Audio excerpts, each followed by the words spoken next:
how's it going? Shit Ryan Gosling here. How are you all doing? Yeah, you wanted the notebook, I give you the scrapbook, love, right?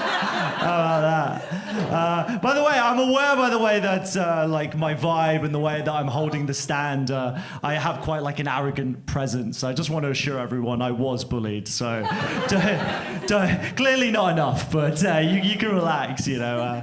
Anybody here have kids? Yeah, well done. I've got a 1-year-old boy at home. Probably should return him back to his parents. It's freaking out the wife. No. I do actually have a son. Time's flown, man. I mean, I remember my baby's ultra scans. You know they charge you for those ultra scans? Yeah, 1 for £5, 3 for 10. They do deals. Yeah, like Thor Park. Even the nurse was like a hungover student you would find at the end of Shrek's Big Adventure. She's like, thank you for joining us at the NHS. Please choose from the monitor which photo you would like. I was like, I don't know, darling, do you want the one with the baby outside the O2 Arena or the London Eye?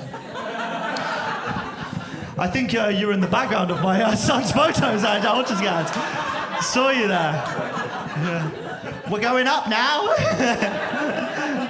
£5, please.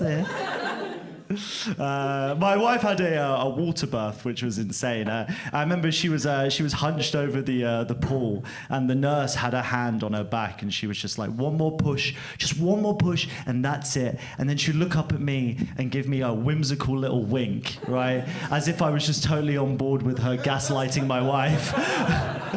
But, you know, I trust nurses, you know, I trust them, right? So, you know, I followed through, you know, I put my hand on her back and I was like, you know, one more push, just blatantly lying to my wife's vagina, you know, and you know, I'd seen down there, you know, like, it was like looking at a bald man through a telescope. We were nowhere near, right?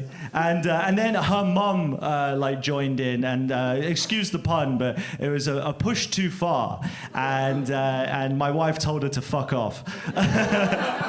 I should mention, her mum is a 6-year-old South Indian woman. So my wife's Indian, which means I get scammed more than usual. And her mum, right, you know, being told to fuck off, she just had to deal with the situation. She just had to deal with it. But I could see in her old Indian eyes, she wanted to reach for that right slipper, you know? I've got an Irish mum. I know that look in any culture, you know what I'm saying? But I remember seeing my wife just like in so much agony, and I was just like, oh man, you know, like, I wish I could like trade places with her, you know, because I've been wanting to tell her mum to fuck off for years.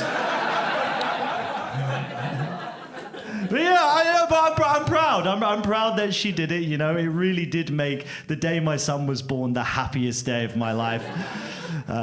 Lots of people hate their mother-in-laws here. That's great. Bring back the 1970s. But no, I do love my wife. She's gorgeous. She's fantastic. I absolutely love her, even if she is a little bit racist. I didn't know that like non-white people could be racist until we watched. That guy just found out now, but we can. I know, not we. Oh no, God! Oh, fucking grouping in. Oh shit, backtrack. Fuck. What have I done? Don't start a rally. But basically we were watching the movie Heat, right? Great film, right? We know Heat, right? Really, really good film. And she thought that Robert De Niro and Al Pacino were the same person. Right? So for 180 minutes, we're watching two completely different films, right? I'm watching one of the greatest crime thrillers of all time, and she's watching a gripping tragedy of a man dealing with schizophrenia. Right? And Al Pacino's like a cop, and he's like trying to chase Robert De Niro, and she's like, oh my God, he's gonna arrest himself, you know? And then there's that scene where they like sit at the diner together. They actually meet, and she leaned forward and was like, "Oh, the plot thickens," you know. By the way, Robert De Niro has a beard in the film and Al Pacino doesn't. That's like another level racism, you know. As a white man, I'm just not comfortable with, you know. I mean, like, imagine if I watched like Boys in the Hood and I just thought every character was played by Ice Cube, you know. My life would be over, like, you know. You know, at work, I told people that I thought Michael B. Jordan only played one character in Sinners just to be safe, you know what I'm saying? A little delayed, but we got there. So this is absolutely true. So the worst boss I ever had was film director Guy Ritchie. Okay, so I'll give you some context. Basically, I was an actor. Did you say R? Who's the Guy Ritchie sympathizer? You should watch his films. But look, I'll give you a bit of context. Basically, I was an actor for a few years. I was actually quite successful. I really rose through the ranks of hospitality. Yeah, nothing teaches you how to hold a holding tray better than a drama degree, people. And London Eye girls are laughing a little bit too hard, clearly. Failed drama student here, that's where you end up. Anyways, he once yelled at me because, I worked at his pub as a bartender, and it was a terrible experience. He yelled at me because I put too much ice in his drink, right? And he came to the bar to confront me. And you know Guy Ritchie's coming because you can hear the voiceover of Jason Statham telling you that he is, right? And he came in my face, not like that. So I mean, like the verb to come. Shut the fuck up, right? I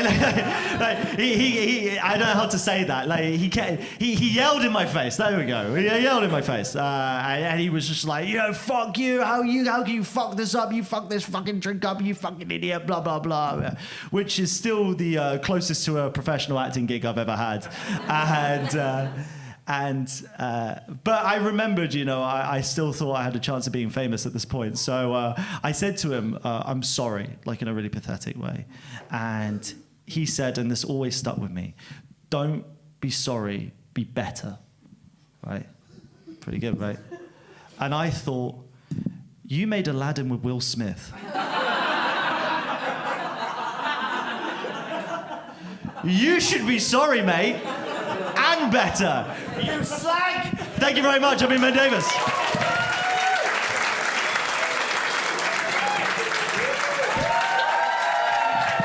Great stuff, guys.